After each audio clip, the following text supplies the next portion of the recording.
Pessoal, lembra que eu prometi para vocês que eu iria trazer uma pessoa para poder fazer uma apresentação para vocês sobre a área de trabalho e aplicação do Data Science e aplicação do Python na parte de ciência de dados?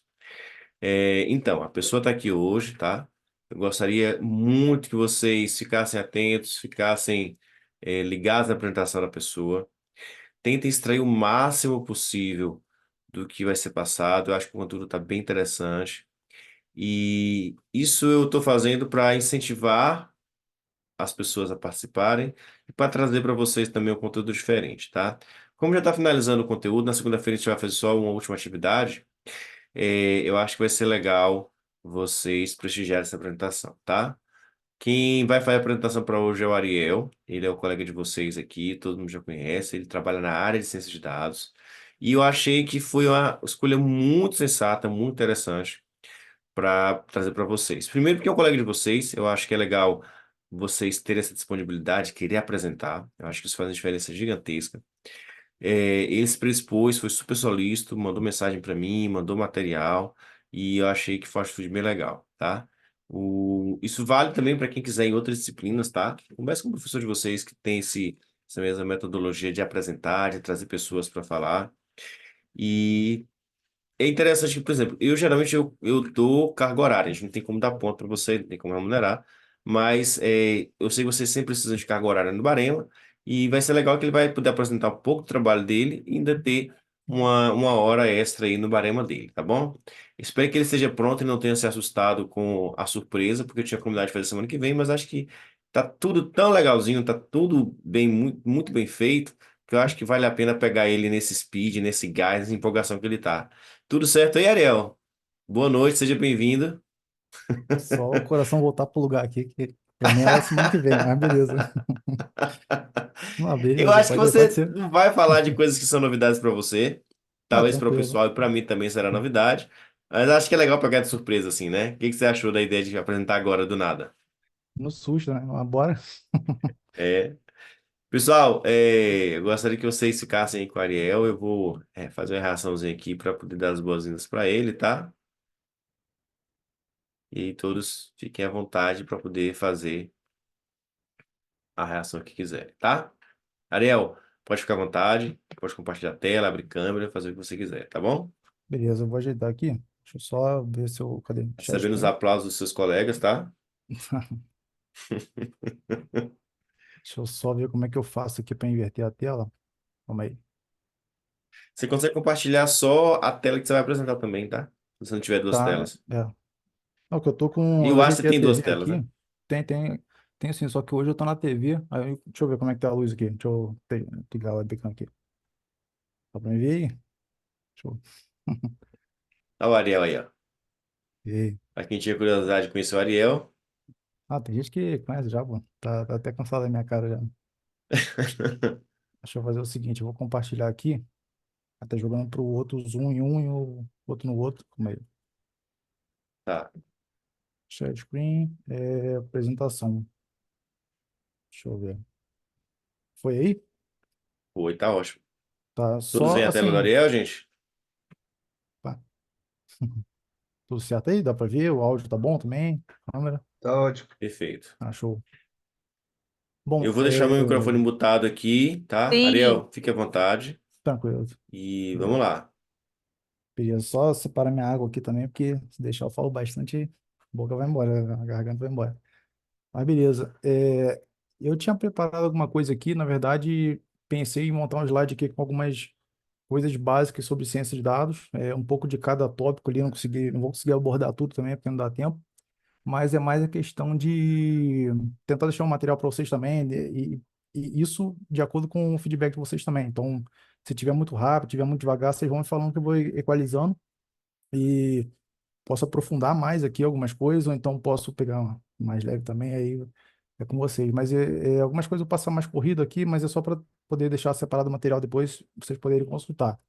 Mas, deixa eu ver aqui, eu vou ficar olhando para cima aqui, porque tá na TV aqui, mas tô aqui, que a coisa, se eu não conseguir ler o chat, alguma coisa assim, só tenta levantar a mão, tenta falar alguma coisa para me interromper se precisar, que às vezes eu acho que não aparece aqui, mas beleza.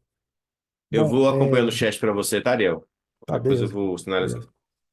Bom, alguém trabalha com dados, alguma coisa assim? Ou ciência, análise, já fez algum projeto, alguma coisa, só para poder situar e saber como é que está aqui, mais ou menos? Só para poder. Porque assim, vamos partir para conceituação. Primeiro, vamos abordar aqui? Peraí, clicar aqui. O que a gente vai ver aqui? Um breve histórico, que a gente precisa, querendo ou não, tem que passar um pouco para a história para a gente poder entender o que está acontecendo, o que pode acontecer daqui para frente. O conceito também, na verdade, começar pelo conceito. Algumas metodologias de projeto de dados, porque querendo ou não, é uma ciência, então você precisa de metodologias científicas, e não vou abordar todas, obviamente, mas você precisa se basear em algumas para poder estruturar um projeto e fazer uma entrega do início ao fim. Então, eu vou tentar passar por todas as etapas que tem, mesmo que sejam mais simples, mas para ter uma noção do que acontece. Aí tem a questão da modelagem também, isso aqui mais pensando nos dados, nas variáveis, e também um pouco do pensamento estatístico, porque muitas vezes o que vai guiar que você deve fazer com os dados é a estatística. Então, para isso, eu vou abordar alguns temas ali, mas nada muito profundo, é mais só para poder situar mesmo.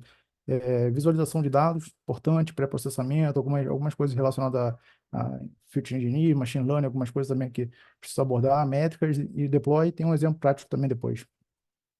Bom, primeiro conceito.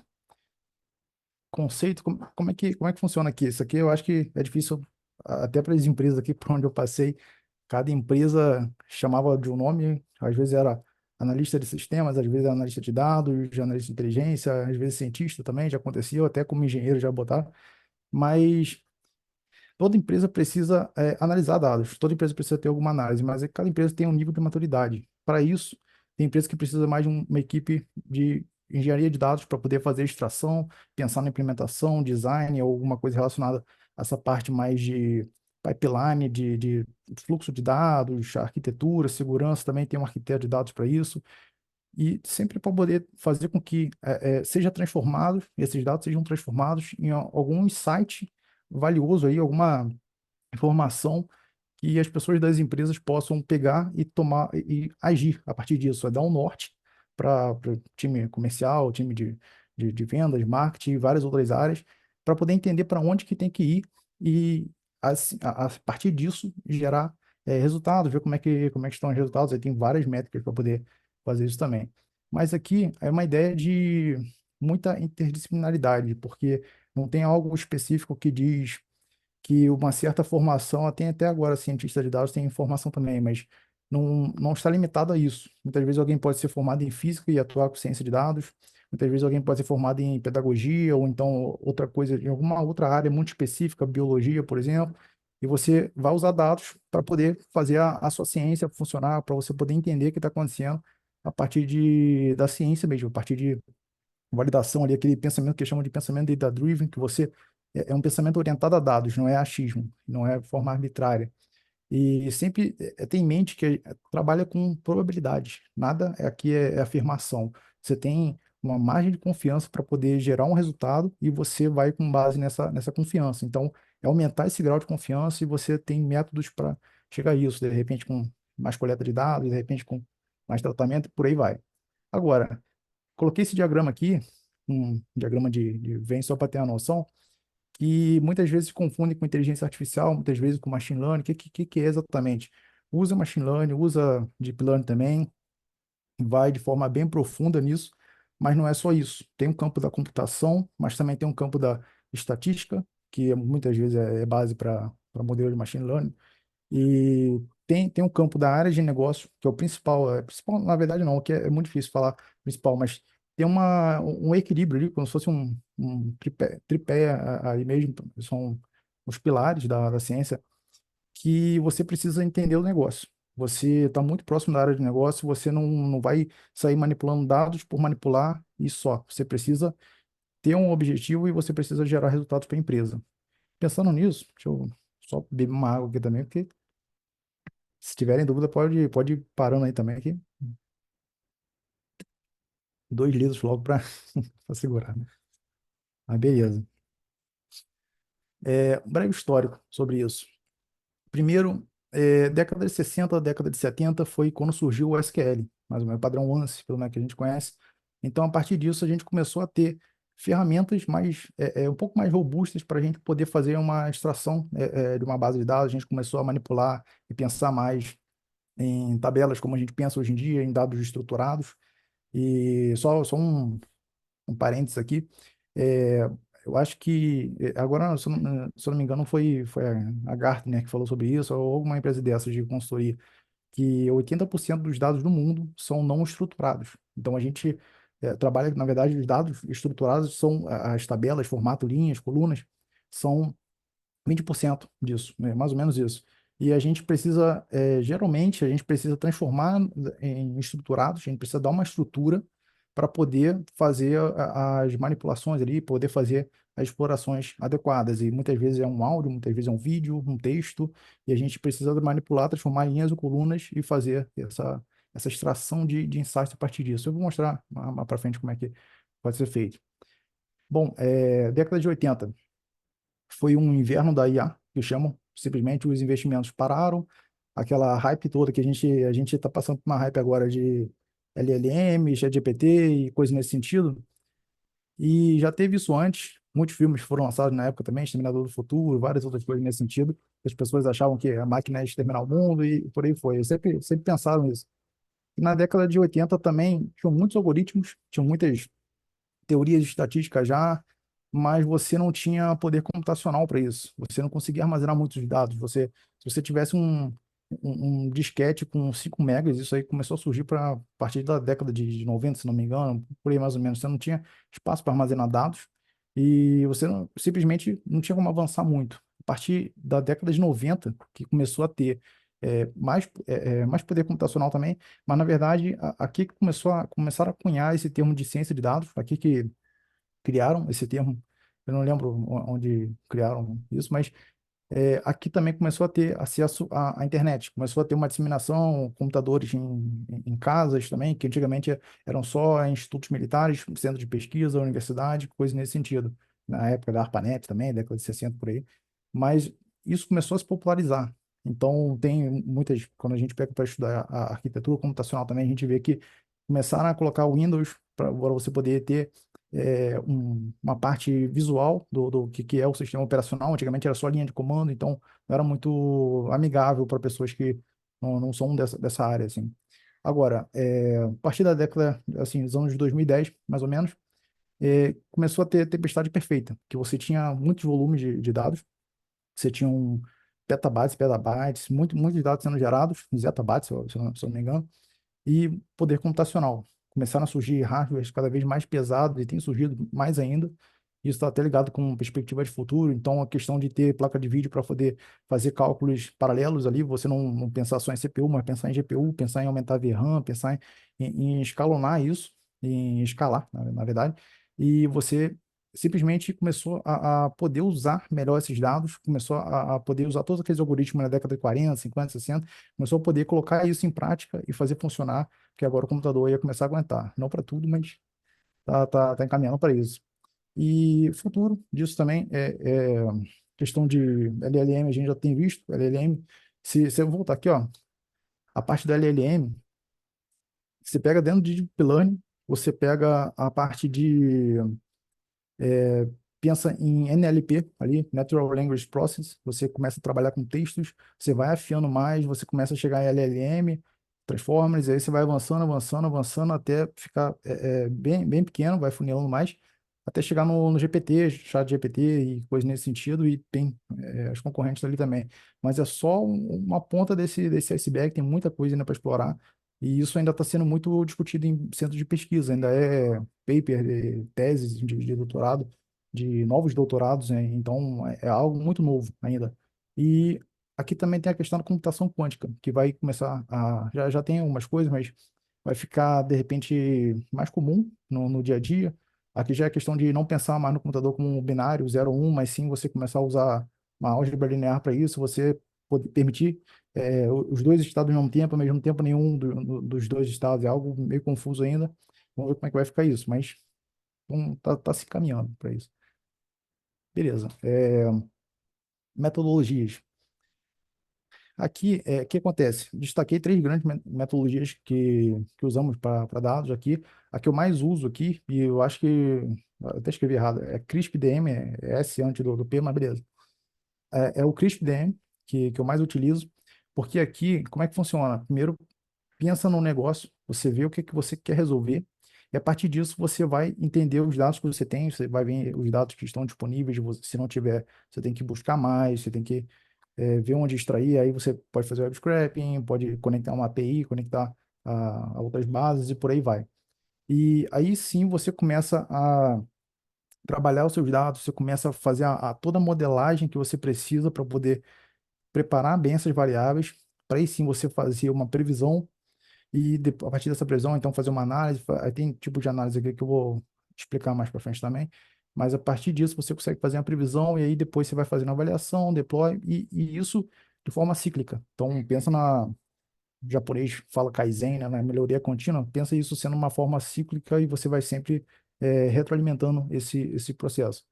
Tem o SEMA. O SEMA, na verdade, foi criado pela empresa SAS, é uma empresa que fornece uma ferramenta parecida com Python, parecida com R, parecida com SQL, mas é uma ferramenta muito boa, muito intuitiva e é paga. Só isso, né? A grande diferença, você tem um suporte para te ajudar também, é incrível.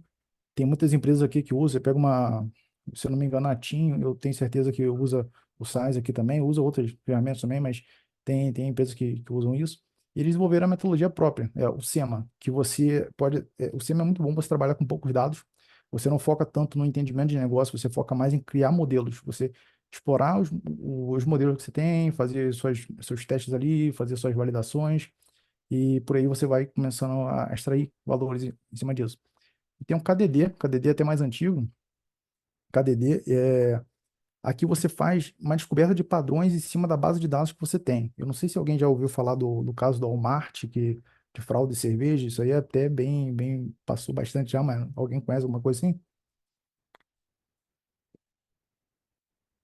Vou ver aqui, eu sei que o chat está subindo aqui, mas não Não, sei. Ariel. Ah, não, não, beleza.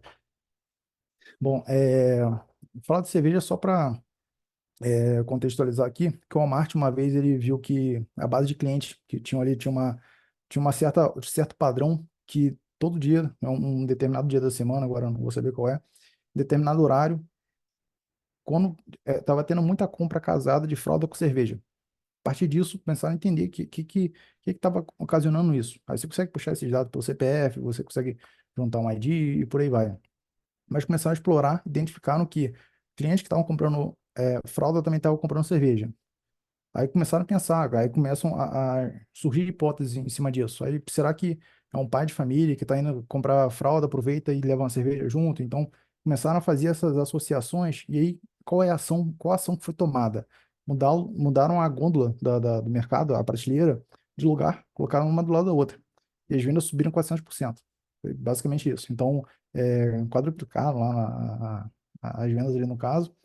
E isso aí foi muito vantajoso, porque você começar a fazer várias combinações assim também em vários outros lugares, tem muitas coisas nesse sentido, e foi explorando a base, não foi primeiro pensando no negócio, foi só para ver o que, que tinha disponível ali e como é que podia usar. Qual é melhor, qual é pior, vai depender do que precisa ser resolvido. Geralmente a gente usa mais o CRISP-DM, que você tem o norte do negócio e você vai, principalmente a ciência, né? A ciência de dados, você precisa estar muito próximo da área de negócio, precisa resolver problemas. Então, muitas vezes a gente usa mais o CRISP-DM, mas as outras não estão, não são proibidas de usar também. A gente pode usar um pouco também. Mas beleza, vou passar aqui. Pensamento estatístico aqui. Assim, preciso despertar algumas curiosidades de vocês, preciso que vocês entendam algumas coisas assim, gráficos, por exemplo. A gente chegou a construir dashboard, mas muitas vezes a gente precisa usar existe um gráfico correto para aquele tipo de variável. Então a gente vai ver isso aqui, de forma básica aqui, mas a gente vai ver sobre isso.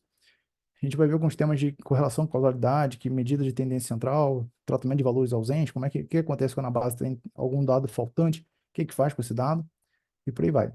Anomalias, vamos lá. Tipo de variáveis. Pensa o seguinte, tem quantitativos e qualitativos. Pensa em números e pensa em qualitativos, pensa em palavras, texto, alguma coisa nesse sentido. Categóricos, né? Dentro de quantitativa, você tem discreta e contínua. A discreta, você vê quantidade de filhos, quantidade de irmãos que alguém tem, número de peças defeituosas, e por aí vai. É mais nessa linha. Contínua, geralmente é uma medida, porque você tem uma variável que continua no crescendo, você tem casas decimais também, você tem um crescimento ou decrescimento ali relacionado por exemplo, peso, altura, salário e por aí vai. Qualitativas nominais, o sexo, se é masculino, feminino, se a pessoa fuma, não fuma, e não precisa ser só binário também. Tem a profissão, se é a profissão A, se é a profissão B, se é a profissão C. E também tem as ordinais. Você precisa. A diferença aqui é que as ordinais têm uma certa ordem. Por exemplo, pode parecer meio confuso muitas vezes, pode confundir, mas isso é normal. Mas, por exemplo, classe social. Classe social tem uma certa ordem. Você começa na baixa, média, alta e por aí vai. Tem gente que começa na alta já, mas beleza. Mas tem uma regra, tem uma ordem para isso. Tamanho também, PMG, escolaridade fundamental, médio, por aí vai. E faixa salarial também. Muitas vezes, aí já é questão já de pensar em tratamento de variáveis aqui. O salário pode ser contínuo se for um número, se for numérico ali, um valor um valor, né, nessa variável numérico ali, mas você também pode colocar a faixa salarial, ela deixa de ser quantitativa contínua e passa a ser qualitativa ordinal, que aí você determina de 0 a 5, de 5 a 10 mil, de 10 a 15, por aí vai. Você pode fazer esse tipo de tratamento e muitas vezes vai ter efeito diferente no seu modelo, no resultado do seu modelo.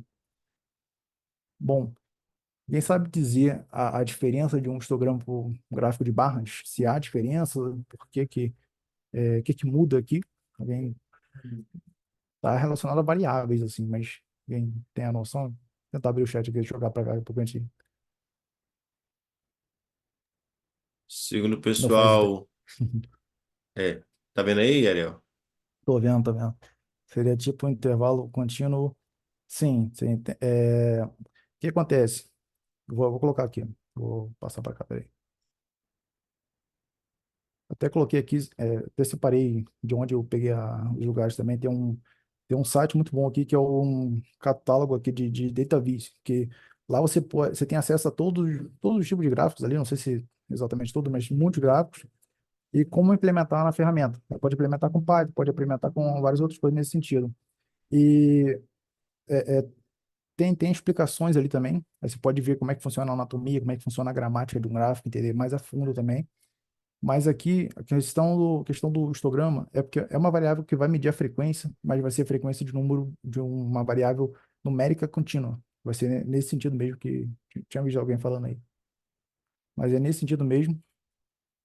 Já o gráfico de barras, ele vai tratar de variáveis categóricas ou até mesmo numéricas, mas numéricas que sejam discretas. A questão do gráfico ali não vai mudar muita coisa, mas tem um tratamento diferente. Você está avaliando a quantidade, aqui você está vendo a frequência que determinada variável ocorre, aqui você está vendo a questão de quantas tem determinada categoria, determinado discretização dessas variáveis numéricas também. Passa aqui. Outro gráfico aqui que é importante, isso principalmente pensando já em que a gente vai ver em algumas coisas em machine learning, é o scatterplot aqui, que é um gráfico de dispersão, que aqui é um gráfico para você comparar duas variáveis. Você vai olhar como é que está uma variável em relação a outra e como é que ela performa. O que acontece?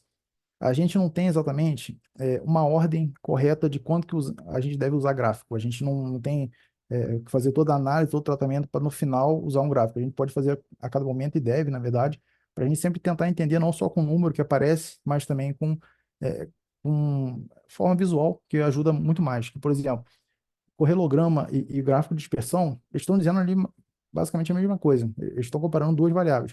Mas o que acontece? Aqui você vai vendo que dá para ver o mouse aí? Não sei se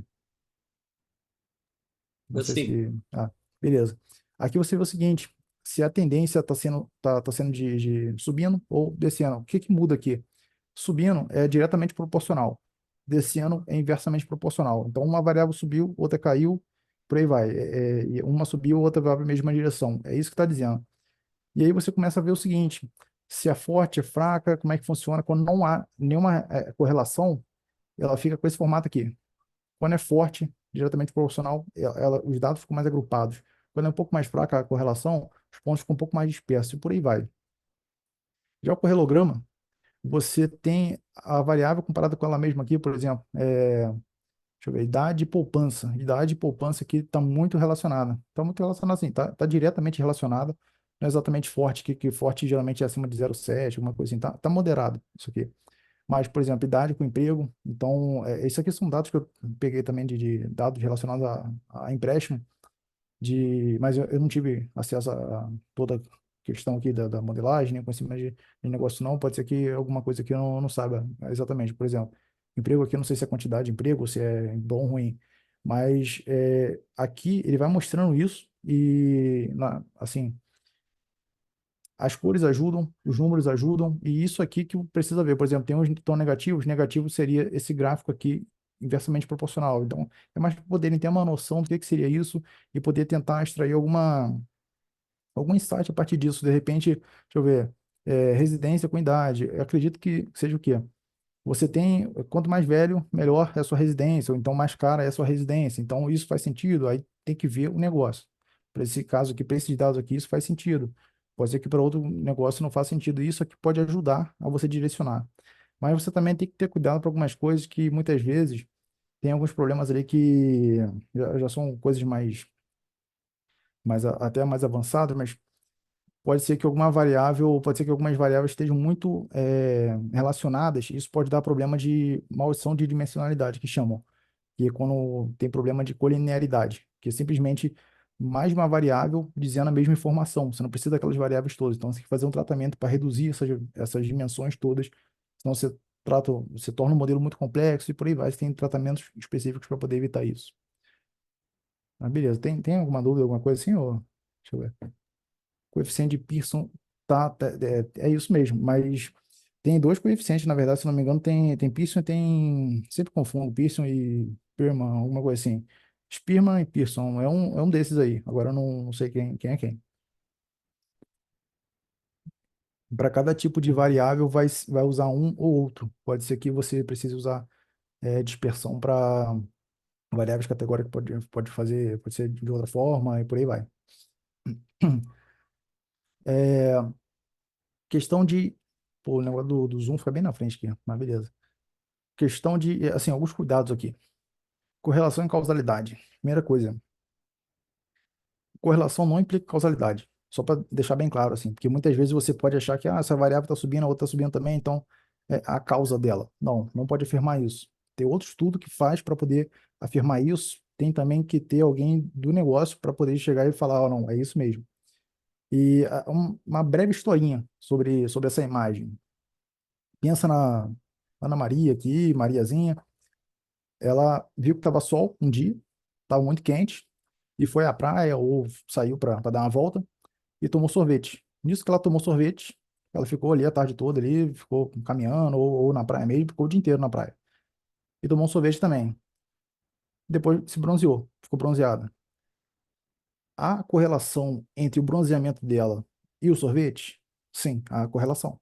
Agora, o sorvete causou esse bronzeamento? Não, o sorvete não causou isso. Aí tem um outro fator aqui, a gente sabe que é o sol, mas o negócio mais complexo não é tão evidente assim. Mas que a gente sabe que é o sol que causou,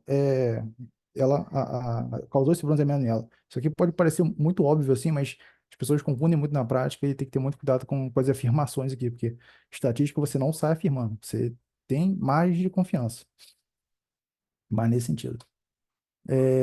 Medidas de tendência central aqui. Falar um pouco da importância aqui também. E deixa eu ver alguma coisa de fórmula aqui que assuste alguém, pode ficar tranquilo que isso aqui a gente detalha aqui, mas passa levemente. Mas o que acontece? Pode ser usado para você tomar uma decisão ou até mesmo para poder substituir algum valor ausente, que eu peguei até o dataset do Titanic aqui, que tem dados faltando aqui, cabine faltando, idade que está faltando, e preencho com o quê? Preencho com a mediana, preencho com a média, o que que é um, o que que é outro. E aqui é só para poder conceituar, né, brevemente, a média aqui, você vai pegar todos os termos e vai somar todos os termos e dividir pela quantidade de termos que existem, que você vai dividir pelo N ali, o N é a quantidade de termos, você vai somar todos eles e dividir. A mediana, você vai pegar o valor do meio. Aí aqui, na verdade, a diferença dessas duas fórmulas aqui, deixa eu ver se eu acho o mouse aqui, que um é par e outro é ímpar. É isso, porque você pega o valor do meio. Agora, se você pensa em mente, tem em mente o seguinte: você vai pegar n mais um e dividir por 2. Aí você tem cinco termos. Qual é o termo do meio? Você vai pegar 5 mais um, 6, dividido por 2, 3. Então, o termo do meio é o terceiro termo. Mas aí é tranquilo, porque é ímpar. Agora, quando é par, você, por exemplo, quatro termos. 4 mais um, 5, dividido por 2 dá 2,5. Então, você vai pegar os dois termos do meio ali, no caso, o segundo e terceiro termos, vai pegar isso aí, somar e pegar, pegar a média deles. Soma e divide por 2. Fica 2,5. Aí sim você consegue chegar na mediana. É mais para poder ter essa noção. Agora, quando usar um, quando usar o outro, qual a diferença aqui também?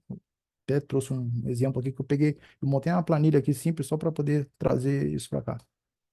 Por exemplo, é, situação hipotética aqui. Vamos supor que você queira desenvolver um produto, queira desenvolver um serviço, alguma coisa, e essa cidade só tem 10 habitantes. A agenda dos habitantes são essas aqui. Cada um ganha 1.000 por mês, 9 pessoas ganhando 1.000 por mês, uma pessoa sozinha ganha 100.000. Qual o valor que eu posso colocar, assim, pensando em médio, pensando em mediano, qual o valor que eu posso pegar para poder definir aqui o preço desse produto? Aí vamos fazer o seguinte, vamos olhar a média disso. Ó. Aí a média dá 10.900. Aí vamos pensar o seguinte, aí chega um tomador de decisão, vai olhar, pô, tem 10.900 ali a média da renda, então passa um produto de 3.000 reais. E aí, só uma pessoa que vai poder comprar. Eu quero que acho que tenha mais gente comprando, mas é só uma pessoa que vai ser capaz de comprar. Isso aqui pensa em escalas também, são 10 habitantes, mas pode pensar em 10 milhões de habitantes, 10.000 habitantes, por aí vai. Mas aí só uma pessoa vai poder comprar esse produto. Então você está muito equivocado fazendo uma medida dessa, porque tem um valor aqui que chamam de outlier, vamos falar mais sobre isso aqui, mas tem um valor muito extremo aqui. E valor extremo não necessariamente alto, mas pode ser muito baixo também. Mas tem um valor muito extremo que está puxando a média para cima. Tem a mediana também. Aqui no caso, a mediana ficaria melhor para substituir ali, para você poder tomar uma decisão. A mediana aqui você pega o valor do meio. O valor do meio é 1.000. Então você faria um produto mais assertivo. Você pensaria em fazer um produto aí de R$ 200, R$ 300 e as pessoas teriam mais chance de comprar. Todo mundo teria chance de comprar. Então é mais nesse sentido. Então, para poder, quando usar um, quando usar outro, é mais por aí. Agora, não é sempre que vai usar a média mediana também. Por exemplo, tomei 2 xícaras de café e a Josefina não tomou nenhuma. Em média, cada um tomou uma. Posso usar a média para substituir isso aí? Ou não? Não posso fazer isso. Então, solução, eu acho que eu botei aqui a solução. Sempre vai depender do problema de negócio, claro, mas muitas vezes eu posso adicionar um campo, uma flag, dizendo, não, essa pessoa não tomou café. Posso botar uma binarização ali, 0 1, ou então uma palavra mesmo, sim ou não, se tomou café ou não. E aí, quando for fazer a substituição, aqui nesse caso, acho que eu botei aqui também, quando for fazer, nesse caso aqui, a pessoa não tomou café, pode botar zero, vai substituir o valor por zero.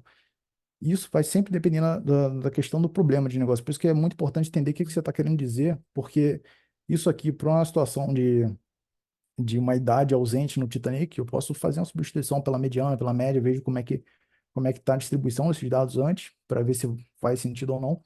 E aí sim eu faço substituição. Aqui no caso do café, não. A Josefina não tomou café. Eu não posso, de forma arbitrária, colocar que ela tomou. Então tem uns poréns aqui, porque isso aqui, se eu quisesse fazer, mais viajando na maionese também, mas se eu quisesse fazer um trabalho de mapear onde que as pessoas estão consumindo mais café, onde, como é que funciona a região, quero vender o meu grão naquela região, aí eu pego a média para decidir isso aí, vai dar problema. Então, é mais nesse sentido.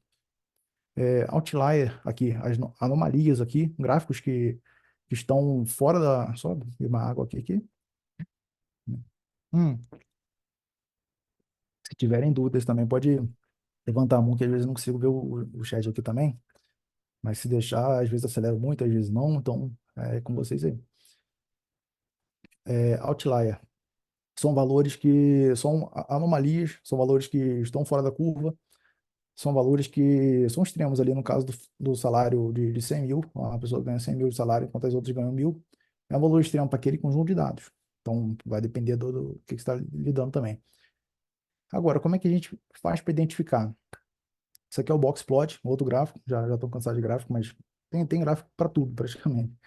E é importante vocês verem o seguinte, Aqui, como é que funciona isso aqui? Chamam de Whiskers Plot também, que é um gráfico de bigode, que muitas vezes está na horizontal. Isso aqui você tem o seguinte, pensa nessa caixa aqui, isso aqui, esse topo aqui é o primeiro, essa base aqui é o primeiro quartil. É o primeiro quartil e esse aqui do meio é a mediana. Pode estar mais em cima, pode estar mais embaixo, isso vai dizer muitas coisas sobre os dados também. Aqui no caso a gente sabe que a mediana está aqui, ó, um pouco acima de 130 aqui no caso. São dados aleatórios, eu não defini nada, só para exemplo mesmo. E aqui o terceiro quartil. Aí, primeira coisa, para que que a gente calcula por que que a gente pega esses quartis também? Muitas vezes a gente, por exemplo, quer calcular o limite. Como é que a gente calcula os limites? Vamos ver o limite desses dados. Isso aqui muitas vezes é o quê? Quartil inferior. Se eu não me engano, é isso mesmo. Quartil inferior. Você pega o primeiro quartil, multiplica por 1,5 e subtrai do primeiro quartil. Aí você vai chegar nisso aqui, ó. Você vai multiplicar isso aqui por 1,5 menos ele mesmo e vai chegar aqui. E aqui é a mesma coisa, só que você soma o 1,5 com o terceiro quartil e você tem os limites daqueles dados ali. Qualquer valor acima disso aqui ou abaixo, são esses pontinhos aqui, são discrepantes. Então, a partir disso, você consegue fazer algumas identificações, você consegue tomar algumas decisões também. Mas aí a questão é o quê? Eu acho que eu botei aqui, ó. Qual é o melhor tratamento? Qual é o melhor tratamento para esse outlier aqui? É sempre excluir? Será que eu tenho que excluir o outlier assim também? Porque a gente não consegue. A parte da estatística que pega, muitas vezes, é que ela é cheia de peculiaridades. Nem sempre você vai excluir. Muitas vezes o que você quer observar é justamente o outlier. Aí, que caso que você pode observar o outlier? Caso de fraude, por exemplo, eu quero identificar justamente as anomalias. As anomalias vão ser meus dados que eu vou observar. Eu quero ver tudo que é um outlier eu quero identificar e não vou permitir que aquela compra aconteça. Já automaticamente vai bloquear o cartão ali e ter alguma coisa. Ou então, com caso de saúde, algumas coisas nesse sentido, para a gente poder identificar o que está saindo do comum. Muitas vezes esse outlier é justamente o que você quer ver, muitas vezes você simplesmente descarta. Então, vai depender do negócio também. E tem que ter noção que é o quê? O outlier, principalmente na média, ele vai impactar muito no valor. Ele vai puxar ou muito para baixo, ou muito para cima. Mediano vai estar ali no meio, então você vai tendo essa noção também. Tem outras medidas também. Você pode olhar moda, por exemplo, também. Aí, é, média ponderada, cada um vai ter uma função aqui, mas eu quis trazer só essas para poder enxugar um pouco algumas coisas aqui, só para poder conceituar mesmo. Mas beleza. Entrar em machine learning. Então, pensando em machine learning aqui, o que que a gente precisa ver? A gente precisa ver tratamento de variáveis aqui, feature engineer. Muitas vezes pode assustar alguém, o nome desses assim, mas eles gostam de dar nome, às vezes dão um overname aí, né, de tanta coisa, mas não é nada demais. Então, tratamento de variáveis, pré-processamento, vou mostrar isso tudo aqui. Aprendizado de máquina, eu vou mostrar só o supervisionado, que não ia dar para mostrar o não supervisionado, acho que ia ficar muita coisa. Algumas métricas relacionadas a esses casos e um deploy aqui, aí tem até um exemplo que eu tinha feito já num outro projeto e de bloco mesmo da faculdade. Aí eu deixei ali uns prints e tem um vídeo ali que vocês assistem depois aí com calma. Porque eu vou passando aqui, mas vamos lá. Primeira coisa, tipo de análise. A gente tem que pensar na diferença que como eu tinha falado, a gente sempre precisa fazer uma análise desses dados. E assim, a grande diferença do BI tradicional, aquele BI que já ocorria nas décadas de 70, 80, e ainda ocorre até hoje também, depende do grau de maturidade da empresa, depende da finalidade que você quer também. Não é menor ou pior, não tem melhor ou pior para esses casos, tem o que precisa ser feito. Mas a grande diferença é o quê? Sempre me embolo nesses nomes aí também, mas deixei aqui uma tradução para isso. A descritiva, você vai ver o que aconteceu. Você vai olhar para a base, já aconteceu, o evento já aconteceu, e você só vai olhar e vai tentar entender ali também, é mais nesse sentido. Diagnóstica, você vai tentar entender por que aconteceu o que ocasionou aquilo, por que aconteceu, para tentar evitar que aconteça novamente, mas nesse sentido. Preditiva, aí começa a entrar a parte da ciência de dados mesmo. Ciência de dados, na verdade, pega esse miolo todo aqui, mas aí começa o diferencial, melhor dizendo. Você vai começar a olhar o que que vai acontecer, o que que pode acontecer, na verdade, o que que tem uma alta probabilidade de acontecer. E a prescritiva, o que que deve ser feito? Aqui você vai simplesmente já definir um plano de ação. Você vai, ó, a partir disso aqui, por exemplo, até está acontecendo lá na empresa. A gente fez um cálculo da LTV e é uma variável importante que vai usar para o churn também, mas o LTV, a gente consegue pegar o long time value da empresa, dos clientes. A gente consegue fazer o cálculo do qual o lucro máximo, é um mercado B2B, né, empresa para empresa, business to business, e a gente consegue pegar qual o lucro máximo que a empresa pode obter conosco. Com isso, a gente consegue ver se já está próximo do fim desse ciclo de vida, desse valor ou não. E aí faz o seguinte, vamos fazer algumas ações aqui, cria hipóteses, aí a gente começa a explorar muito, tem muito teste de hipótese, a gente começa a explorar muitas ações e ver se essas ações ocasionaram no aumento ou não desse tempo de vida desse cliente. E a gente começa a focar mais nessas ações. Ah, não, não focou. A gente faz uns cálculos antes para isso e aí vai. E é mais nesse sentido, é mais nesse sentido. Agora, mais coisa aqui sobre machine learning também, aqui já pensando na parte que a gente vai ver agora de preditiva ou prescritiva mesmo. Por que que a gente deve usar machine learning? Alguém sabe dizer por que que a gente não pega, por exemplo, a gente quer identificar um negócio, muitas vezes já tem a planilha do Excel, a gente já tem alguns cálculos, a gente já tem algumas coisas ali que a gente pode usar e tomar uma decisão, mas por que que querem, né, não ficar muito complexo, mas muitas vezes pode soar como algo muito complexo ali, de repente um gasto enorme de energia, toda uma pesquisa para poder chegar a algum resultado e por que que precisa usar algum algoritmo, por que que precisa chegar nessa forma. Não, forma rápida não. É, pensa na funções de matemática, funções não, não, também na precisão. Precisão é uma métrica, vou chegar lá. Mas pensa em funções da matemática que tem na escola. Você vai fazer o seguinte: você não tem uma fórmula matemática que explica aquele evento. Você tem uma função aproximada do que pode acontecer. E aí você vai fazer o cálculo dessa variação dos resultados. Eu vou mostrar melhor aqui com um exemplo prático que eu acho que fica mais claro. Mas você simplesmente não tem uma fórmula que você vai modelar matematicamente. Olha, essas variáveis são essas, as variáveis são essas aqui, vamos fazer esses cálculos e vamos chegar lá. Não, não tem isso. Por exemplo, quero calcular o preço do ticket de um cinema aqui, como é que eu faço para, ou de um evento, de alguma coisa. Você muitas vezes tem a demanda, você tem tudo certinho, não, beleza, ok. Você tem as variáveis fechadas, você sabe tudo aí das variáveis, ok. Quando você não tem esse controle, você precisa usar uma função aproximada que aí você vai calculando a variação disso aí. Eu vou mostrar assim, por alto, né? Mas vamos lá, qualquer coisa eu afio mais também, se precisar. Só complementando o que o Ariel falou, você pode votar, Ariel? Posso? Posso?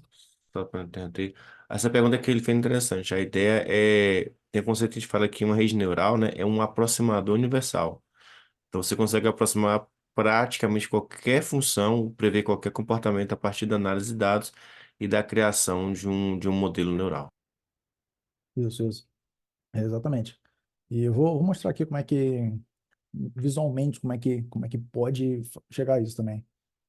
Mas vamos lá, antes de entrar nisso, principal aqui, usar algoritmos, isso aqui é muito interessante, mas os dados precisam estar bem trabalhados para chegar lá, porque faz muita diferença na hora do negócio, faz muita diferença e é, tem alguns tratamentos que são necessários. Por exemplo, feature engineering aqui. Por que que muitas vezes a gente precisa usar isso também? Porque lembra que eu falei de colinearidade?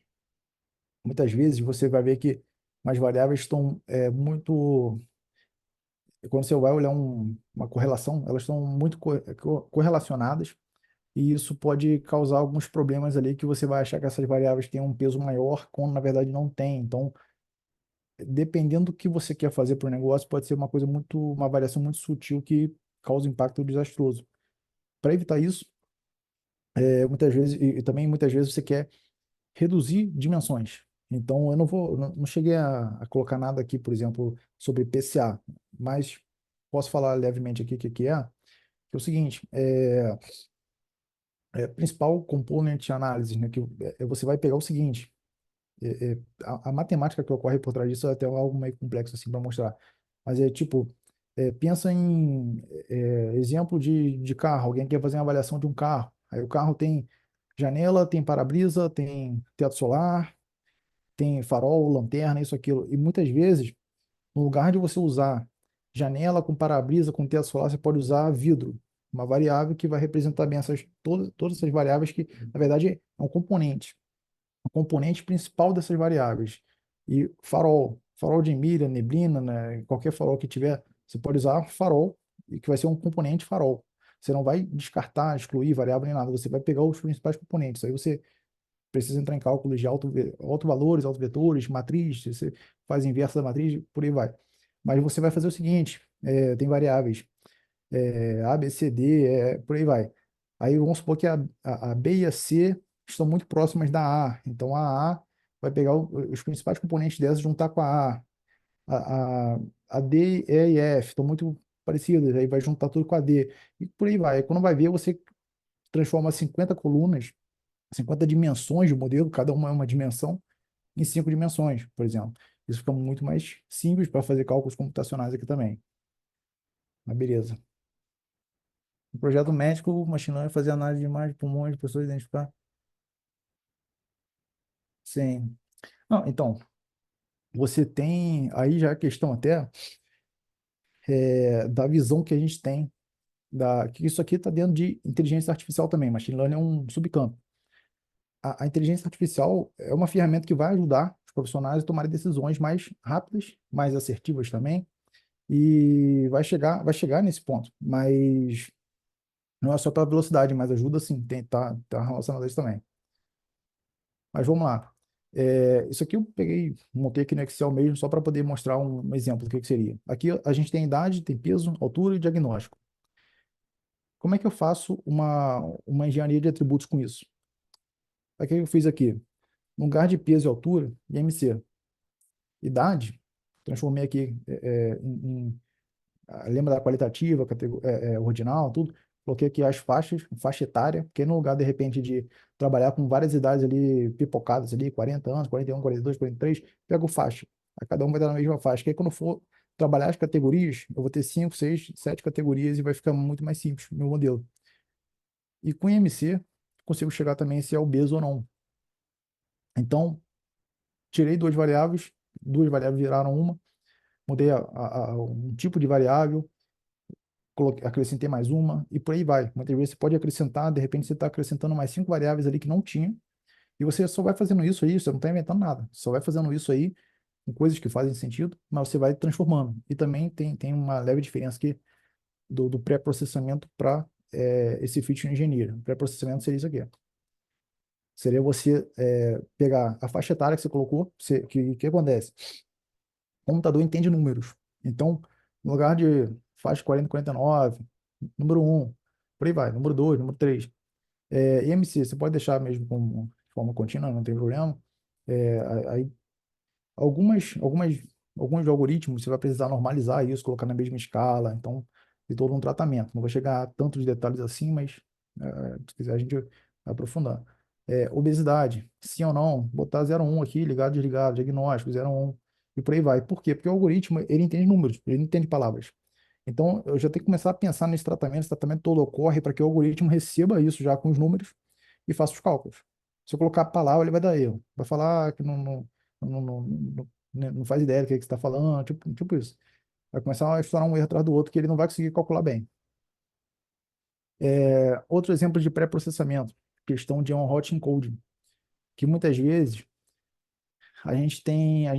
precisa binarizar algumas variáveis. E como é que faz para binarizar isso aqui, por exemplo? Você tem a cor, você tem vermelho, azul, amarelo, por exemplo. Você pode ter muitas outras categorias de cores, você pode ter país, pode ter local, qualquer outra coisa. Como é que eu faço essa transformação de hot em code? O que seria isso? Seria isso aqui. Você transforma isso em colunas, viram colunas, há colunas a mais no seu dado, no seu dataset, mas aí quando for vermelho, vai estar ligado ali, 1. Quando não for, 0. Azul, vai identificar um que estava azul, amarelo, por aí vai. Ele começa a fazer isso para poder trabalhar com números. Mais uma vez, o algoritmo ele precisa receber números. Você vai colocar amarelo, não vai saber o que que é.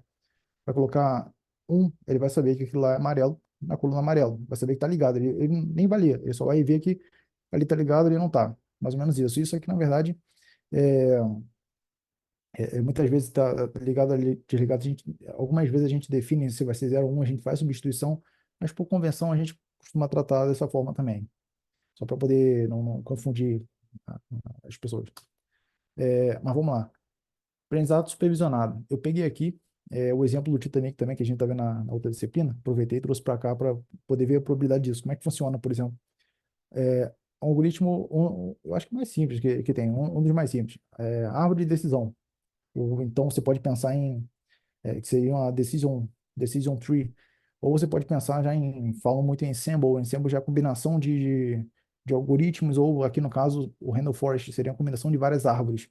Porque muitas vezes você consegue ter poucos nós para você só consegue poucos nós para umas e muitos nós para outras. Isso pode pesar no modelo, pode ficar desbalanceado. Tem tratamento para isso também. Mas aqui, para vocês poderem ver um mapa disso. Como é que seria? Aí você tem um passageiro e aí você tem. Como é que funciona? Primeiro, peraí aqui, desligou aqui a volta.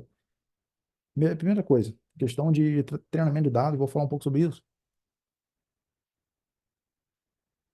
E acabei pulando algumas coisas aqui, mas por que que é supervisionado, né? Primeira coisa, que a gente tem dados históricos, a gente usa dados históricos, a gente treina o modelo e a gente usa esses dados para poder prever novos dados, novas saídas. E a gente quer identificar uma categoria, muitas vezes pode ser multi-target também, mas vamos definir quem é a categoria que a gente quer descobrir se sobreviveu ou não. Como é que a gente faz isso? Geralmente tem uma convenção pensando em Pareto mesmo, 80-20 ou 70-30. Pode mudar também, com certeza. Mas a gente pensa que pegar o dataset todo, 70% dos dados ou 80% dos dados, a gente vai definir que é treino. O modelo vai aprender com aqueles dados. Ele vai ver todas as variáveis que estão ali, todos os valores dessas variáveis, e ver se sobreviveu ou não. E vai pegar esses outros 20 ou 30% que vai tirar você vai tirar essa coluna previsão, você vai tirar os valores dessa coluna, se sobreviveu ou não, e vai deixar ele no escuro para pra você poder testar o modelo para ver se ele acerta ou não. Com base nisso, você vai fazendo ajustes. Com isso, como é que foram definidos aqui? Isso aqui é até um exemplo que eu peguei de um paper que tem, mas tem inúmeros, é um caso já bem manjado, na verdade.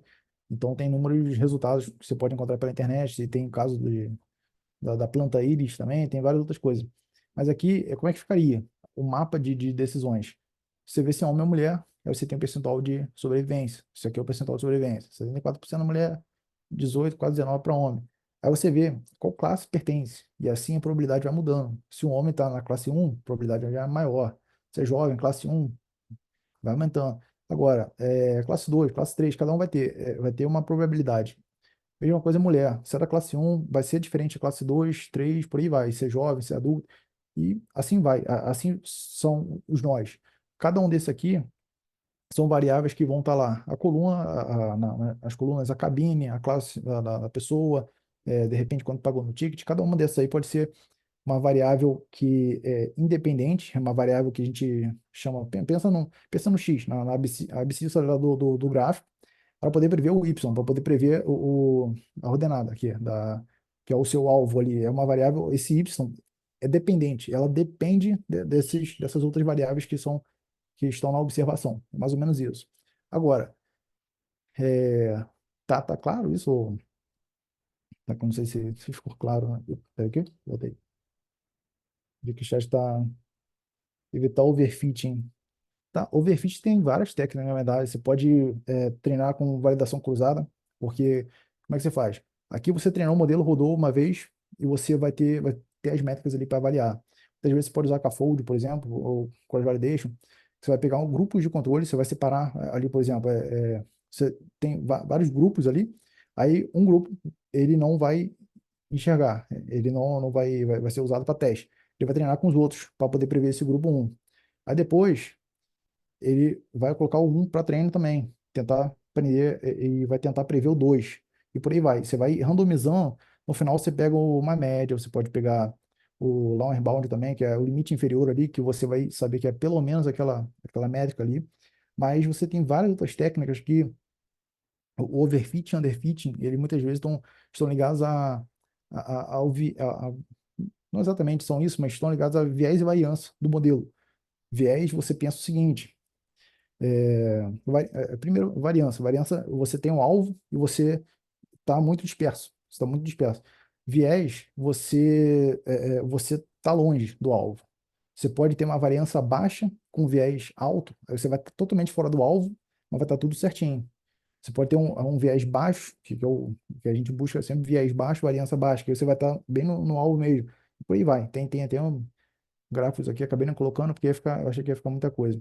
Mas você pode fazer vários tratamentos para poder reduzir esse viés, reduzir essa variância, chegar na otimização perfeita, que quando você vai fazer o treinamento, eu estou pensando em linha aqui de tudo de gráfico, mas você vai fazer o seguinte, é, você, você vai ter que reduzir esses dados, mas muitas vezes você precisa reduzir a complexidade do modelo. E isso pode ser reduzindo dimensões, reduzindo essa quantidade toda de colunas, às vezes não está aprendendo bem, às vezes tem valor, você tem que tratar valor ausente também, mas muitas vezes você está fazendo uma substituição pela média, por exemplo, e não está performando bem, cada um vai ter alguma forma. Mas o overfitting, geralmente, você treinou o modelo, aprendeu bem demais, ele está aprendendo muito bem. Na prática, ele não vai performar tão bem, ele aprendeu muito com o de treino, ficou viciado, mais isso. Já o underfit está abaixo disso. Você tem que chegar no meio. Você tem que você não vai ter um certeiro. Você vai ter que chegar no meio disso. Vai ter que chegar no mínimo do erro possível. Como é que avalia isso aqui? Como é que melhora? A gente vai usar essas métricas aqui, ó. Calma aí que essas métricas aqui. Primeiro, só ir explicando aqui. Isso aqui é uma matriz de confusão que chamam Confusion Matrix, que aqui você tem. Isso aqui a gente usou muito. Falaram muito disso na televisão sobre verdadeiro positivo, verdadeiro negativo, sobre a Covid na época. Mas isso aqui é true positive, false negative, por aí vai. E aí a ideia é o quê? Isso aqui que importa. Isso aqui é sua taxa de acerto. Isso aqui você acertou isso aqui são os positivos, ele acertou. Era positivo, ele falou que era, tá certo. Aqui era positivo e aqui era negativo, ele falou que, como é que é? É isso mesmo. Aqui era negativo, ele falou que era positivo. Deixa eu ver se você me confunde. Eu acho que é isso mesmo. Aqui já é o verdadeiro negativo, true negativo, que realmente era negativo, ele falou que era negativo. Aqui ele está falando que era negativo quando na verdade não era. Mas é isso mesmo, é isso mesmo. É, ele ficou confuso. Mas ó, aqui é isso mesmo. Ó. Aqui era negativo, ele falou que era positivo, ele errou. Aqui era positivo, ele falou que era negativo. Então é falso negativo, isso sempre confunde. Mas beleza, como é que a gente avalia isso? A gente pode ver o total, performance no geral aqui, a acurácia. Aí tem as fórmulas aqui também, como é que pode chegar em cada um. Aqui você está vendo a performance do total. Como é que tá? Como é que funciona e tudo. Isso aqui não necessariamente é a melhor forma, porque muitas vezes você tem 99 casos, você tem 100 casos. 99 eram positivo e um realmente era negativo. Aí ele falou que todos eram positivos. Acertou 99% disso. Isso está bom, está ruim. Então, ele errou todos do negativo. Errou um, mas era o todo. Então, tem outras métricas também que você vai equalizando isso aqui, qual que é o melhor, qual que é pior. Isso aqui você vê no geral, mas não se baseia só por isso. Precisam, aqui, a precisão você vai ver a precisão dos positivos ali, quanto que ele está acertando dentro dos positivos. O recall já é questão de quanto que você está acertando dentro dos negativos. E o F-score aqui, né, é o F1 score aqui, né, na verdade, é uma média harmônica entre eles. Aí, quando que eu vou usar cada um, para que que serve, mais ou menos, e sempre depende do negócio. Isso aqui pensa o seguinte, é, pensa por exemplo, detecção de fraude mesmo. Vamos lá, tentar só construir uma narrativa. eu vou, tem uma transação financeira correndo, e eu quero ver, a questão de impacto no negócio, eu quero ver se, por exemplo, essa fraude aqui, aí não foi uma fraude, não foi uma fraude, foi uma transação normal. É preferível que ocorra algo correto ali, mas ele fale que é fraude, de uma forma conservadora, ou é preferível que ele simplesmente seja uma fraude e ele acabe deixando passar essa fraude? Que tem impacto diferente? Tem um impacto absurdo diferente. Porque se não for fraude, muitas vezes você vai passar alguma coisa, bloqueia seu cartão, é você mesmo que está comprando, mas tudo bem, isso não machuca, isso simplesmente não tem um impacto absurdo. Então, eu não vou olhar tanto para precisão aqui. O que eu quero ver mais é o falso, é o verdadeiro negativo aqui, é o recall. Porque se for uma fraude e ele falar que não é um erro grotesco e vai ter um impacto absurdo isso aqui. Então, eu tenho que falar que eu tenho que olhar mais para o meu recall. Claro que eu vou olhar outras métricas também, mas vou olhar mais para o meu recall, vou dar mais atenção a isso, porque eu quero olhar o true negativo aqui, no caso. Eu quero ver, mesmo que ele, eu prefiro que não seja uma fraude, ele fale que é uma fraude, do que o contrário, porque o contrário você vai achar que não é uma fraude, vai passar e é uma fraude e vai ter um impacto absurdo para o bolso do cliente. Já a média harmônica vai depender, deixa eu pegar um caso de saúde, por exemplo. Você vai fazer um tratamento de câncer, alguma coisa assim. Um paciente foi diagnosticado com câncer. Se realmente tiver câncer, assim, não tem câncer, foi diagnosticado com câncer, vai começar toda uma medicação que não tem necessidade, vai causar outros problemas. Ele também nem imagina os problemas que possam causar, mas vai causar problema. E mesma coisa o contrário, também tem um impacto muito forte. Se a pessoa não se a pessoa tiver câncer, mas falar que não tem, não, está dispensado, pode ir para casa, não precisa fazer nada. Também vai ser muito prejudicial. Então você precisa fazer um cálculo a média harmônica entre o recall e o precision aqui para poder equacionar melhor isso. E aí cada um vai depender de uma particularidade do negócio, não tem melhor ou pior aqui também. Percentual de erro aceitável, tem um percentual de erro aceitável sim, você vai depender do negócio também, mas caso de saúde, de repente eu quero tratar uma variável como sendo pelo menos mais 90% de acerto. Agora, se for a fraude, é a mesma coisa. Ainda mais que o Brasil é líder no mundo em dataset para fraude aqui. E a gente tem muita base aqui para isso, tem muita tentativa o tempo todo. Então a Sim, gente. então, aí, Oi, pode falar. desculpa, só um comentário. Não, a pergunta foi mais nesse sentido mesmo do cartão, né? Tipo, o percentual de erro aceitável é aquele que deixa o cliente seguro ainda, seria isso que você está pondo Ah, aí. quanto mais próximo de 100% melhor. Mas se der 100% tá errado, porque você não, 100% é certeza que vai ser algo errado. Porque você não pode afirmar nada. Então, se tá ali muito próximo de 100% é um alerta. Agora, passou de 90 e poucos por cento, é excelente. Muitas vezes você tem um modelo que você está com 62% e para subir para 63% já é luta, não é tão simples assim também. Mas você tem que ter em mente o seguinte, pelo menos mais 50%, né? Então, se for abaixo disso, você joga a moeda por alto, né? Você não precisa, você joga cara a coroa. Mas você não, você geralmente faz o quê? Ah, eu tô entrando numa empresa agora, preciso fazer um projeto de dados, não sei como é que estão aqui. Nunca fizeram algo assim. O que que fazem? Você chega para as áreas ali e vê o que eles fazem para medir. Como é que está medindo? Aí você vai fazendo os cálculos. Você vai fazendo os cálculos aí, ver como é que tá, você vai definindo percentual ali de sucesso, né? No sucesso dependente da métrica aqui. Definir um percentual de sucesso ali de acertos que estão fazendo, meio que a acurácia que seria. Aí a partir disso você vai tentando melhorar. Aí você vai fazer a implementação, vai melhorar, e aí tem todo um estudo também por trás, mas muitas vezes você tem muito essa questão de ser uma ciência, ser uma pesquisa, mas ao mesmo tempo você tem que gerar resultado. Então, quanto de lucro você vai gerar para a empresa? Então, mas nesse sentido, aí você chega, você está num banco, você faz essa avaliação aqui, você chega num percentual ali, você consegue ver quantos clientes vão ser impactados, qual é o percentual disso, você consegue chegar em algo mais próximo do cálculo do lucro para isso aí, do cálculo do impacto. Ou então da perda também, muitas vezes você vai olhar o trade-off, né? Quanto você está deixando de ganhar para algumas coisas. Mas aí vai variando muito de negócio para negócio. Mas beleza. Isso aqui é classificação, né? Acabei não. Acho que não falei direito, mas essa que é o modelo de classificação. Aqui no caso eu quero prever classes aqui. Se sobreviveu, não sobreviveu, morreu, não morreu, tá doente, não tá, mas nesse sentido. Tem também a regressão. Regressão aqui, eu peguei eu criei dataset aleatório aqui também, mas eu pensei muito em um estudo de caso que eu já tive uma imobiliária, já precisei fazer precificação, já precisei ver como é que alguém vai precificar o valor de um imóvel. Aí o que acontece? É,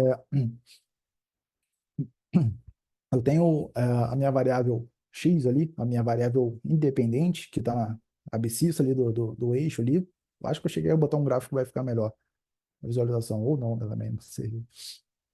Mas pensa no metro quadrado sendo uma variável que vai ser a minha observação ali, e eu quero prever qual é o preço do imóvel. Aí como é que vai ser? Coloquei aqui um exemplo. Tem um imóvel de 60 metros quadrados, qual o preço? 300 mil. Tem um imóvel de 80, qual o preço? 400. Se eu tiver um de 70, qual vai ser o preço? Aí, aqui tá muito simples, mas assim, a gente pegaria um meio aqui, né, daria uns 350 aqui, mas é só o metro quadrado que causa esse preço no imóvel, ou tem outras variáveis? E aí, cadê? Coloquei outras variáveis aqui. Coloquei mais alguns números aqui, mais outros imóveis com outros metros, mas também tem questão de quantos quartos tem, quantos banheiros, varanda, se tem varanda gourmet, varanda com a churrasqueira, alguma coisa. Piscina, se tem piscina, vaga de garagem, quantas. Tem comércio próximo ali, uma escola próxima, tem uma padaria, um mercado, alguma coisa assim. Segurança, 24 horas, se é ou não é, se tem ou não, né? Academia, tem academia no prédio. Como é que. Nem entrei no mérito aqui de como que seria isso para tentar simplificar. Quadra de tênis, alguma coisa assim. E por aí vai. Dá para ter parquinho, dá pra fazer muitas variáveis aqui. E aí tem os preços. Aí meio que assim, qual é o exemplo disso aqui? Qual é a ideia? Ele vai usar, é, vamos supor que eu tenha todas as respostas aqui. Ele vai usar esses aqui para prever, para treinar o modelo e vai tentar prever onde tem interrogação. Como é que ele vai fazer como é que vai fazer a previsão disso? Uma regressão linear. Isso aqui é uma regressão linear simples. Aqui eu coloquei o exemplo de uma variável aqui, mas cada uma seria uma dimensão aqui. Mas só um metro quadrado, não sei se ficou pequeno aqui, mas só um metro quadrado e o preço. É, eu não quero entrar em algo muito complexo também, mas vamos lá. Aqui eu tenho os pontos onde estão ali. Lembrem de função f de x ali, o y é f de x, o x e tem o valor do x. Para cada valor do x que eu tenho, qual é o preço? É isso. E aí vai. E depois que eu tenho isso, eu traço uma reta dessa minha regressão linear. Isso, assim, para modelos que são linearmente separados também. Tem outros tipos eu acho que chama de kernel, tem outros tipos de kernel para cada tipo de dado ali. Muitas vezes não é linearmente separado, você tem que fazer outros tratamentos também, que dá para você dar um jeito de botar uma linha também, traçar hiperplano, por aí vai. Mas aí eu vejo o seguinte. É, Quando eu vou fazer a previsão, eu quero fazer a previsão desse de 70 metros, desse de 90. Como é que eu vou fazer?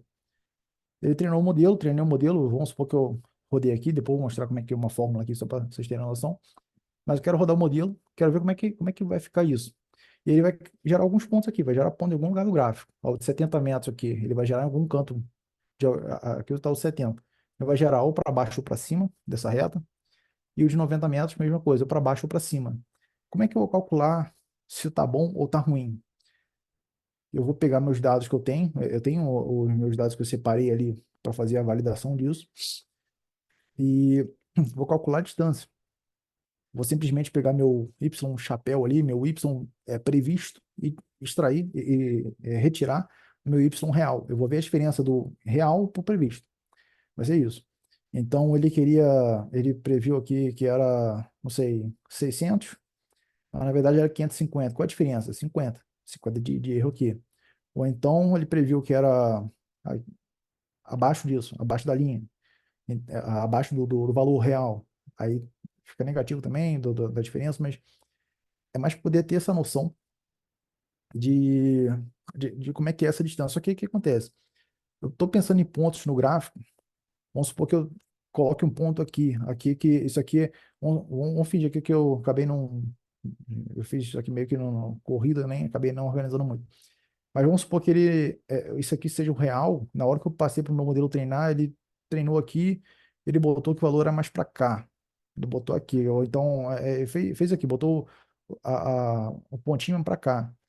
Como é que eu calculo a distância disso?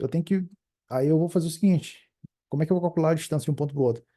Vou pegar, vou ter que pegar distância aqui na horizontal e na vertical, para poder ver. Como é que eu faço isso aqui? Uma diagonal, traço uma diagonal. Isso aqui é Pitágoras, da escola. Tem derivações, na verdade, é distância euclidiana que chamam. Você tem a base disso, é Pitágoras. Você quer chegar dois pontos, um ponto aqui, outro ponto aqui, para chegar mais rápido. Eu não preciso calcular aqui e aqui. Eu posso chegar e calcular a diagonal. Para isso tem os cálculos, tem as formas, para isso também. Aí, para cada modelo vai ter uma diferença. E eu vou mostrar os cálculos aqui, como é que são mais ou menos para ter uma ideia, mas eu vou tentar esclarecer algumas coisas. Como é que funciona primeiro os inputs aqui que eu estava falando do x, aí vai ter o x1, x2, até xn, aí vai ter minha função ali, que eu vou fazer todas as operações e vou ter meu resultado. E aí, essa fórmulazinha aqui é isso que está dizendo.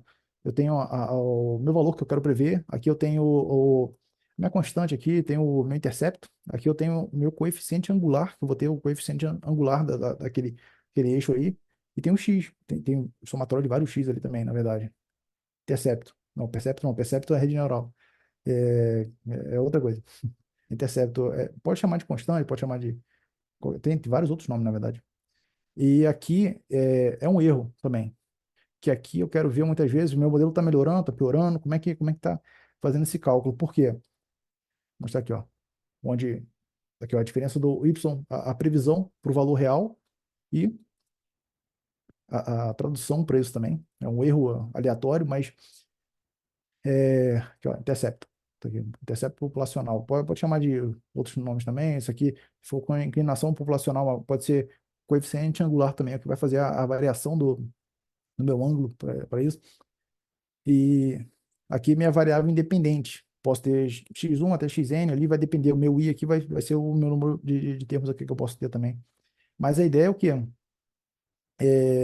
Como é que eu vou fazer qual é a ideia do cálculo aqui para eu poder avaliar se está performando bem, se não está performando bem? Aí tem algumas métricas aqui.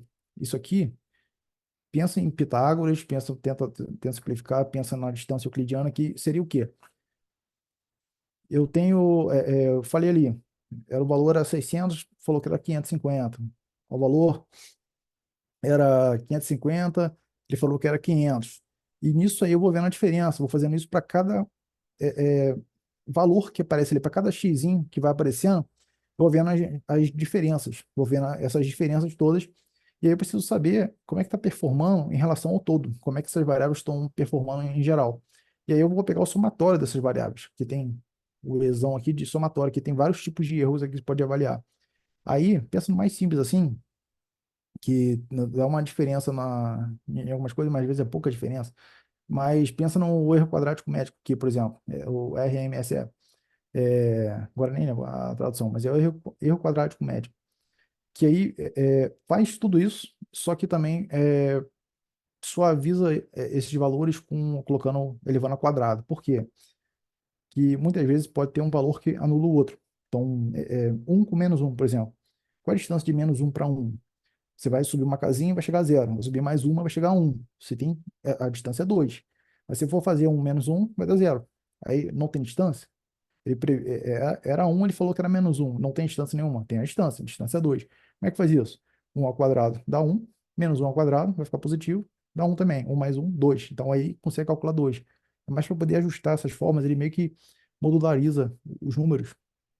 Aí você consegue pegar a distância real disso.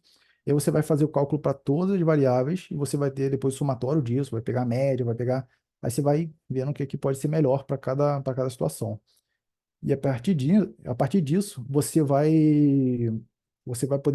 ajustando, vai ajustando tudo e você vai ter uma performance real do seu modelo. Aí algumas métricas aqui que você vai dizendo se está melhor, se está pior, como é que faz para chegar lá.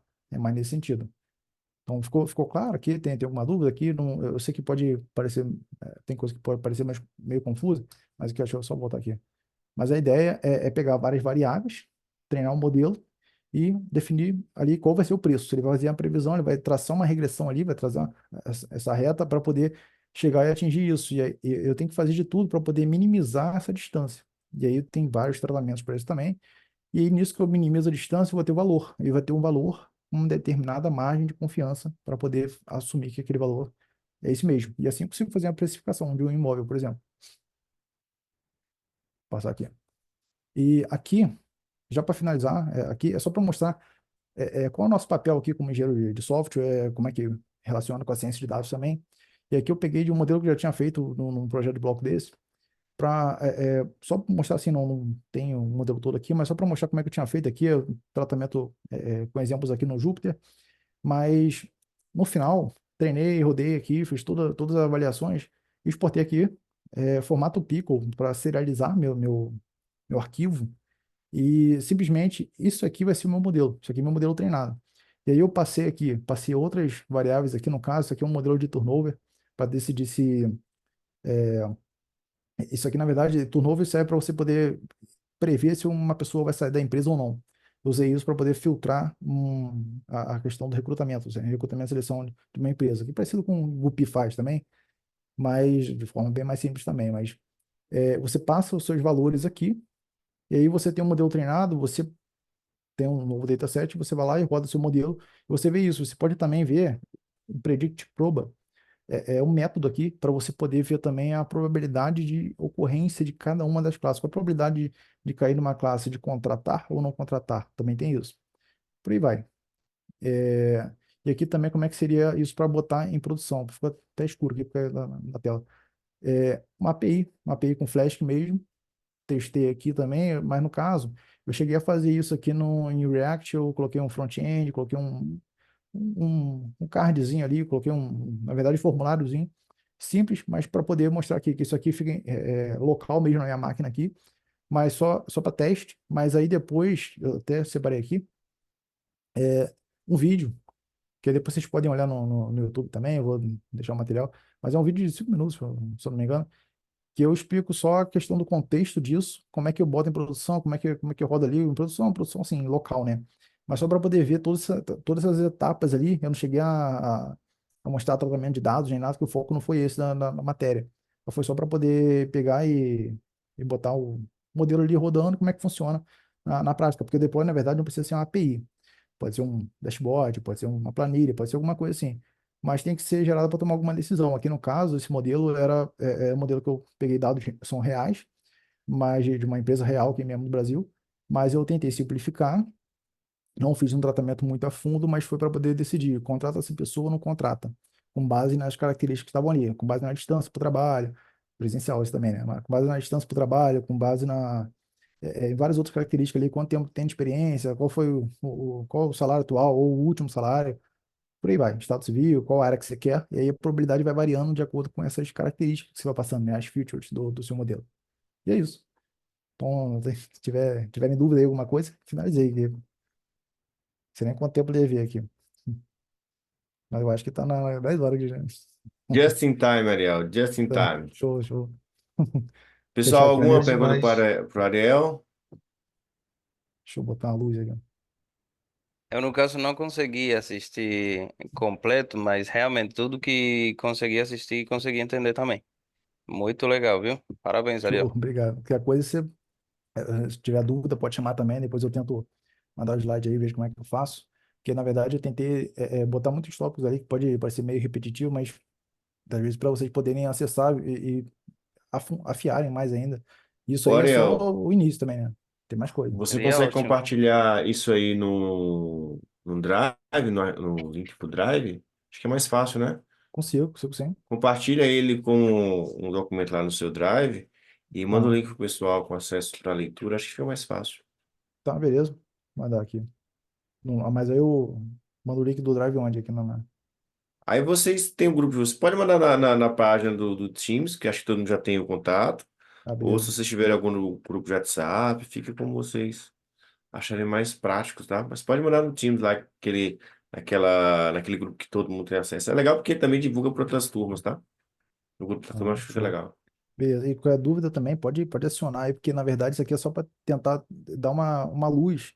O que a ciência vai fazer para poder transformar o negócio, para poder transformar isso de diferentes áreas aqui. Tem muito nicho aqui também, mas tem muito mais coisa para fazer isso aqui, nem a ponta do iceberg, a ponta é mais embaixo. Mas tem muita coisa ainda. Você tinha falado já sobre o reinforcement learning também, aí eu acabei não pensando em abordar, mas tem também clusterização, tem muitas outras coisas aí, mas Sim, tamo acho que é aí. é um mundo enorme, né, de opções. E você consegue permear ou entrar dependendo da área que você quer atuar, né?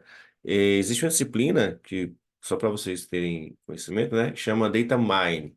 Era uma disciplina que tinha no mestrado, eu não fiz ela, mas lá na pós-graduação tinha essa disciplina chamada Data Mine, que é o processo de você minerar dados e fazer todo esse processo de preparar os dados no final das contas, porque depois você prepara os dados, coleta os dados e prepara ele, aí você roda no modelo da maneira que você acha mais interessante, depende do tipo de modelo, do tipo de dado, né, Léo, que você vai trabalhar. Se é dado textual, se é imagem, se é áudio, se é algum sinal que você quer, e aí você processa dependendo do tipo de modelo que você quer utilizar. Tá utilizar uma imagem, você faz uma rede convolutiva.